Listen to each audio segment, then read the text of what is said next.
എല്ലാവർക്കും നമസ്കാരം. Teach from ഹാർട്ടിന്റെ പുതിയൊരു വീഡിയോയിലേക്ക് സ്വാഗതം. എൻ്റെ പ്രിയപ്പെട്ട വിദ്യാർത്ഥികളെ, ഞാൻ നിങ്ങളുടെ സ്വന്തം ശ്രീലേഖ ടീച്ചർ. നമ്മൾ ഇപ്പോൾ സിലബസ് മാറിയത് പ്രകാരമുള്ള ക്ലാസ്സുകൾ അല്ലേ ഞാൻ നിങ്ങൾക്ക് ചാനലിലൂടെ നൽകാമെന്ന് പറഞ്ഞിരുന്നു. അപ്രകാരം ഇന്ന് പൊളിറ്റിക്കൽ സയൻസിലെ 4ാമത്തെ ചാപ്റ്ററിലെ പ്രധാനപ്പെട്ട വൺ വേർഡ് ക്വസ്റ്റ്യൻസ് ആണ് നമ്മൾ ഡിസ്കസ് ചെയ്യുന്നത്. ഓരോ ചാപ്റ്ററിലെയും വൺ വേർഡ് ക്വസ്റ്റ്യൻസ് ഇമ്പോർട്ടൻ്റ് ആയിട്ടുള്ളത്, അതായത് 50 മാർക്കിന് നിങ്ങൾക്ക് വൺ വേർഡ് ക്വസ്റ്റ്യൻസ് ആണല്ലേ. അപ്പോൾ എല്ലാ സബ്ജക്റ്റിൽ നിന്നും അത് 50 മാർക്കിനുള്ള വൺ വേർഡ് ക്വസ്റ്റ്യൻസ് ഉറപ്പായിട്ട് നിങ്ങൾ പഠിച്ചിരിക്കണം. അതുപോലെ തന്നെ നമ്മുടെ ചാനൽ ആദ്യമായിട്ട് കാണുന്നവരാണെങ്കിൽ സബ്സ്ക്രൈബ് ചെയ്ത് സപ്പോർട്ട് ചെയ്യുക. നിങ്ങൾക്ക് വേണ്ടിയിട്ടുള്ള ചാനലാണ്, നിങ്ങൾക്ക് വേണ്ടി ക്ലാസ്സുകൾ ചെയ്യുന്നതിന് വേണ്ടി മാത്രമാണ്. അപ്പോൾ എല്ലാവരും സപ്പോർട്ട് ചെയ്യുക. അതുപോലെ തന്നെ NIOSന്റെ +2 അഡ്മിഷന് ആർക്കെങ്കിലും ഹ്യൂമാനിറ്റീസ് കൊമേഴ്സ് താല്പര്യം ഉണ്ടെങ്കിലും നമ്മുടെ അടുത്തേക്ക്, ടീച്ചറിൻ്റെ അടുത്തേക്ക് പറഞ്ഞ്, അതായത് നമ്പർ കൊടുത്ത് കോൺടാക്ട് ചെയ്ത് അഡ്മിഷൻ എടുപ്പിക്കുക. ഓക്കെ.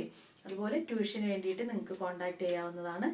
4ാമത്തെ ചാപ്റ്റർ പൊളിറ്റിക്കൽ സയൻസിലെ 4ാമത്തെ ചാപ്റ്ററിലേക്ക് നമ്മൾ വരുമ്പോൾ അതിലെ വൺ വേർഡ് ക്വസ്റ്റ്യൻസിൽ first, the enlightenment had refused to accept the moral goals as dash truths. Enlightenment എന്ന് പറഞ്ഞാൽ എന്തുവാണ്? നമുക്കറിയാം, 18ാം നൂറ്റാണ്ടിലെ നവോത്ഥാനത്തിനൊക്കെ ശേഷം ഒരു പുതിയ മാറ്റം യൂറോപ്പിൽ ഉണ്ടാവുകയുണ്ടായില്ലേ. അതായത് ശാസ്ത്രബോധത്തിന് കൂടുതൽ പ്രാധാന്യം കൊടുത്തുകൊണ്ടുള്ള ഒരു രീതിയിലേക്ക് മാറുകയുണ്ടായി. ശാസ്ത്ര ലോകമൊക്കെ തന്നെ സമത്വത്തിനും അതുപോലെ സ്വാതന്ത്ര്യത്തിനും ഒക്കെ പ്രാധാന്യം കൊടുത്തുകൊണ്ട്, യുക്തിചിന്തയ്ക്കും ഒക്കെ പ്രാധാന്യം കൊടുത്തുകൊണ്ടുള്ളതാണ് എൻലൈറ്റൻമെന്റ് അല്ലെങ്കിൽ ജ്ഞാനോദയം എന്ന് പറയും. അതായത് അതിന് തൊട്ട് മുമ്പ് വരെ അന്ധവിശ്വാസങ്ങൾക്കൊക്കെ ആയിരുന്നു പ്രാധാന്യമെങ്കിൽ ശാസ്ത്രത്തിന് വഴിമാറുന്ന ഒരു കാലം അല്ലേ, അനുഭവങ്ങളിലൂടെ. അതിനാണ് നമ്മൾ ജ്ഞാനോദയം, പുതിയൊരു മാറ്റം ഉണ്ടായതിനെയാണ് അങ്ങനെ പറയുന്നത്. അപ്പോൾ ജ്ഞാനോദയം അല്ലെങ്കിൽ എൻലൈറ്റൻമെന്റ് എന്തിനാണ് റെഫ്യൂസ്ഡ് ടു അക്സെപ്റ്റ്, അംഗീകരിക്കാൻ നിരസിച്ച് അല്ലെ തയ്യാറായില്ല, എന്തിനാണ്? ഡാഷ് ട്രൂത്ത്സ്, അബ്സല്യൂട്ട് ട്രൂത്ത്സ് എന്നാണ്. അബ്സല്യൂട്ട് ട്രൂത്ത്സ് എന്ന് പറഞ്ഞാൽ എന്താണ്? നമ്മൾ പറയില്ലേ, കേവല സത്യം. നമ്മൾ നേരത്തെ എൻലൈറ്റൻമെന്റിന് മുന്നേ ഒക്കെ എങ്ങനെയായിരുന്നു?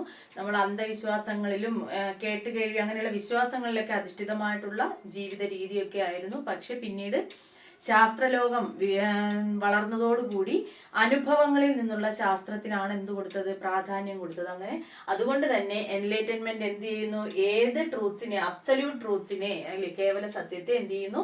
അക്സെപ്റ്റ് ചെയ്യാൻ വിസമ്മതിക്കുന്നു, അല്ലെങ്കിൽ ഇതിനെ അത് അംഗീകരിക്കുന്നില്ല. രണ്ടാമത്തേത്, the French revolution declared dash equality and fraternity as great political values.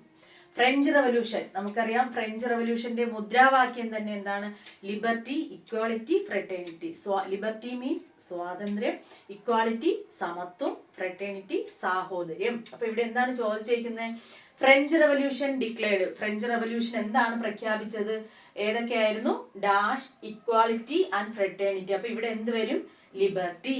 ഏതൊക്കെയാണ്? Liberty, equality, fraternity. ഈ 3 കാര്യങ്ങൾക്കാണ് ഗ്രേറ്റ് പൊളിറ്റിക്കൽ വാല്യൂസ്, രാഷ്ട്രീയപരമായിട്ടുള്ള പ്രാധാന്യം കൊടുത്ത ഫ്രഞ്ച് റെവല്യൂഷന്റെ മുദ്രാവാക്യം തന്നെ ലിബർട്ടി, ഇക്വാലിറ്റി, ഫ്രട്ടേണിറ്റി ആണ്. നെക്സ്റ്റ്, 3ാമത്തെ question, the 17th and 18th century dash was also known as negative liberalism. നമ്മൾ 17-18 നൂറ്റാണ്ടുകളില് എന്തിനാണ്? നെഗറ്റീവ് ലിബറലിസം എന്നാണ് ഇതിനെ അറിയപ്പെട്ടിരുന്നത്. അതിനെയാണ് ലിബറലിസത്തെ 17-18 നൂറ്റാണ്ടുകളിൽ അറിയപ്പെട്ടിരുന്ന പേര് ഏതായിരുന്നു? Negative liberalism. 4ാമത്തെ question, liberalism is composed of 2 elements, democracy and dash. Liberalism എന്ന് പറഞ്ഞാൽ എന്താണ്? നമ്മൾ പറയില്ലേ, എന്താണ്? പുരോഗമനപരമായിട്ടുള്ള ചിന്താഗതിയുള്ളതിനാണ് നമ്മൾ ലിബറലിസം എന്ന് പറയുന്നത്. അപ്പൊ ലിബറലിസം ഏത് എലിമെന്റ്സ്, ഏത് ഘടകങ്ങൾക്കാണ് പ്രാധാന്യം കൊടുക്കുന്നത്, അല്ലെങ്കിൽ ഏത് ഘടകങ്ങളാലാണ് അത് നിർമ്മിതമായിരിക്കുന്നതെന്ന് വെച്ചാൽ ഏതൊക്കെയാണ് രചിക്കപ്പെട്ടിരുന്നത്? ഡെമോക്രസി മീൻസ് ജനാധിപത്യം. ജനാധിപത്യം എന്ന് പറഞ്ഞാൽ എന്താണ്? ജനങ്ങളെ ഭരിക്കുന്നതിന് വേണ്ടി, നമ്മളെ ഭരിക്കുന്നതിന് വേണ്ടി നമ്മൾ തന്നെ എന്ത് ചെയ്യുക? പ്രതിനിധികളെ തിരഞ്ഞെടുത്ത് വിടുന്നതിനെയാണ് നമ്മൾ എന്തെന്ന് പറയുന്നത്? ജനാധിപത്യം. അപ്പോൾ ജനാധിപത്യവും പിന്നെന്തിനെയാണ്? ഏതൊക്കെയാണ് ആ 2 elements എന്ന് പറയുന്നത്? മറ്റേത് ഇൻഡിവിജ്വലിസം. ഇൻഡിവിജ്വലിസം എന്ന് പറഞ്ഞാൽ എന്താണ്? വ്യക്തികൾക്ക് പ്രാധാന്യം കൊടുത്തുകൊണ്ടുള്ളതിനെയാണ് നമ്മൾ എന്തെന്ന് പറയുക? ഇൻഡിവിജ്വലിസം എന്ന് പറയുക, വ്യക്തി പ്രാധാന്യത്തെ. അപ്പോൾ ലിബറലിസം എപ്പോഴും എന്ത് ചെയ്യുന്നു? Liberalism is composed of 2 elements. ആ 2 elements എന്ന് പറയുന്നത് ഡെമോക്രസിയും ഇൻഡിവിജ്വലിസവും ആണ്.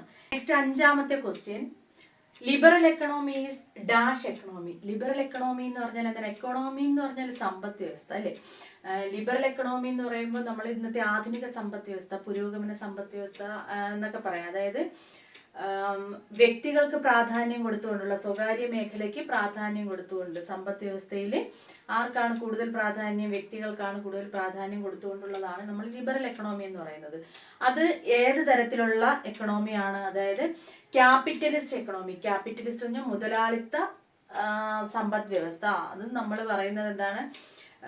ഏതെങ്കിലും സംരംഭമോ എന്തെങ്കിലും ആരംഭിക്കുന്നതിന് വേണ്ടിയിട്ട് പണം മുടക്കുന്നത്, മുതൽ മുടക്കുന്നത് ആരായിരിക്കും? വ്യക്തികളായിരിക്കും അല്ലേ? അങ്ങനെയുള്ള വ്യക്തികൾക്ക് പ്രാധാന്യം കൊടുത്തുകൊണ്ടുള്ള സ്വകാര്യ മേഖല, അതാണ് നമ്മൾ ക്യാപിറ്റലിസ്റ്റ് എക്കണോമി എന്നതുകൊണ്ട് ഉദ്ദേശിക്കുന്നത്. അപ്പോൾ liberal economy is dash economy. എന്ത് എക്കണോമിയാണ്? Capitalist economy. ആറാമത്തേത്, the liberal state is a social dash state. Liberal state എന്നതുകൊണ്ട് അതായത് നമ്മളെല്ലാവർക്കും സ്വാതന്ത്ര്യം ലഭിക്കുന്ന, എല്ലാവർക്കും പുരോഗമനപരമായിട്ടുള്ള ഒരു രാഷ്ട്രം അല്ലെ, ആധുനിക രാഷ്ട്രം. അത് എങ്ങനെയാണ്? Is a social dash state. എങ്ങനെയായിരിക്കണം? സോഷ്യൽ സർവീസ് സ്റ്റേറ്റ് ആയിരിക്കണം, സാമൂഹ്യ സേവന രാഷ്ട്രം അല്ലെ. എല്ലാവർക്കും എല്ലാ തരത്തിലുള്ള സൗകര്യങ്ങളും സേവനങ്ങളും ഒക്കെ എത്തിക്കുന്ന തരത്തിലുള്ള സോഷ്യൽ സർവീസ് സ്റ്റേറ്റ് ആയിരിക്കണം ലിബറൽ സ്റ്റേറ്റ് എന്നതുകൊണ്ട് ഉദ്ദേശിക്കുന്നത്. നെക്സ്റ്റ്, ഏഴാമത്തെ question, liberalism is the political philosophy of the dash class. നമ്മൾ നേരത്തെ പറഞ്ഞതിന്റെ ബാക്കി തന്നെയാണ് ലിബറൽ എക്കണോമി, അതിനെ കുറിച്ച് പറഞ്ഞില്ലേ, അതുപോലെ തന്നെയാണ് ലിബറലിസം എന്ന് പറയുന്നത്. ഒരു എന്താണ്? Is the political philosophy. അതിന്റെ രാഷ്ട്രീയ സിദ്ധാന്തം തന്നെ എന്താണ്? Dash class. ഏതാണ്? ക്യാപിറ്റലിസ്റ്റ് ക്ലാസ്സിൽ അധിഷ്ഠിതമായ. അതായത് നേരത്തെ ഞാൻ പറഞ്ഞു, ആർക്ക് ഇമ്പോർട്ടൻ്റ് കൊടുത്തുകൊണ്ടുള്ളതാണ്? സ്വകാര്യ വ്യക്തികൾക്ക് ഇമ്പോർട്ടൻ്റ് കൊടുത്തു, പ്രൈവറ്റ് മേഖലയ്ക്ക് ഇമ്പോർട്ടൻ്റ് കൊടുത്തുകൊണ്ട്. അതായത് ഏതെങ്കിലും ഒരു സംരംഭമോ എന്തെങ്കിലും തുടങ്ങുന്നതിന്, മുതൽ മുടക്കുന്നതിന് അല്ലേ, മൂലധനം സ്വരൂപിക്കുന്നതിനും മുതൽ മുടക്കുന്നതിനും ഒക്കെ ആരായിരിക്കും? വ്യക്തികൾ, മുതലാളിമാരായിരിക്കും കൂടുതലായിട്ട്. പ്രൈവറ്റ് സെക്ടറിലുള്ളവരായിരിക്കും എന്ത് ചെയ്യുക? കാശ് മുടക്കുന്നത്. അപ്പോൾ നമ്മൾ liberalism is the political philosophy of the dash class. ഏത് ക്ലാസ് ആണ്? Capitalist class. ഓക്കെ, ഇനി ബാക്കി ഇതിൽ നിന്ന്, ഈ ചാപ്റ്ററിൽ നിന്ന്, നാലാമത്തെ ചാപ്റ്ററിൽ നിന്നുള്ള ബാക്കി വൺ വേർഡ് ക്വസ്റ്റ്യൻസ് ഉണ്ട്. അപ്പോൾ അതുമായിട്ട് നമ്മൾ അടുത്ത ക്ലാസ്സിൽ കാണും. പറഞ്ഞത് എല്ലാവരും ഓർക്കുക, നന്നായിട്ട് പഠിക്കുക.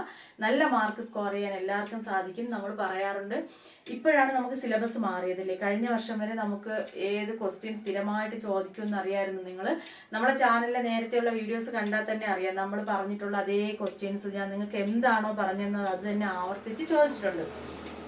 പക്ഷെ ഇപ്പൊ നമുക്ക് വന്നിട്ടുള്ള മാറ്റം, നിങ്ങൾ 2024 ഏപ്രിൽ ബാച്ചാണ് അവരുടെ പരീക്ഷണ വസ്തു എന്ന് പറയാല്ലേ. അതായത് 50% നമുക്ക് 50 മാർക്കിന് വൺ വേർഡ് ക്വസ്റ്റ്യൻസും ബാക്കി ഷോർട്ട് ക്വസ്റ്റ്യൻസും ആയിട്ട് ഈ വർഷം മുതലാണ് നമ്മളെ സിലബസ് മാറിയിരിക്കുന്നത്. ഇനി നിങ്ങളുടെ ക്വസ്റ്റ്യൻ പേപ്പർ അല്ലേ.